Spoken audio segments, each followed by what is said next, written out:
Dipping once again into the realm of cartoon shorts being hosted here on YouTube, this week we're taking a look at Becky Prim, which is the story of Becky Prim. A mean-spirited, sarcastic, bad-mouthing bundle of barely contained rage, who was pretty freaking fantastic. Becky herself was by a wide margin the best part of this short, which is geared towards a more mature audience than the other shorts that I've covered so far on this channel, so keep that in mind. And aside from the villain of the piece, the leader of a group of 3 popular girls at Becky's high school, was the only thing in this short that got a laugh out of me, which isn't to say the short is bad, but we'll touch on that again in a few minutes. This is definitely the roughest short that I've covered so far, looking more like some crudely animated storyboards than an actual animation, which is perfectly fine, though I will admit that I was taken aback by it a little bit. It had a lot of style to it. The character designs in particular are very memorable, and it had an absolutely fantastic twist about halfway through, which I genuinely didn't see coming. Throughout the entire thing, Becky kind of has this mindset of picking out tropes in her real life, which obviously her life isn't real, but from her perspective it would be. And yet she picks out tropes and character traits and is overall very genre-savvy. I could see a series based on this pilot featuring a version of Becky who is aware that her world is a fiction, or at least leads you to wonder if she's aware that her world is a fiction. That I feel like had a lot of potential. In fact, I feel like there was a lot of potential here,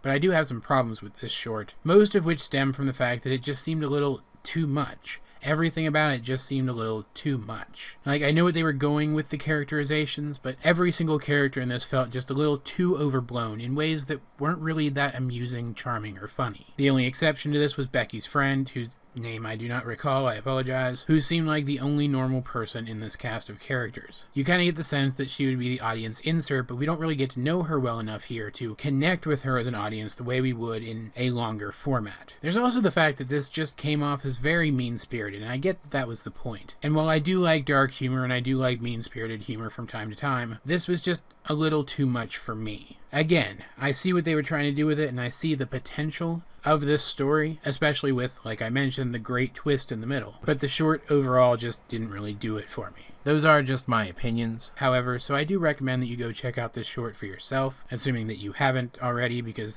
this was one of the more highly recommended shorts, so I'm assuming I'm one of the last people to have seen it. I do have a pretty considerable list of these shorts to review in the future, but as per usual, I'd like to ask that if there is a short that you'd like to see me review, let me know in the comment section down below. Either way, this has been AJ22, and I will talk to you guys later.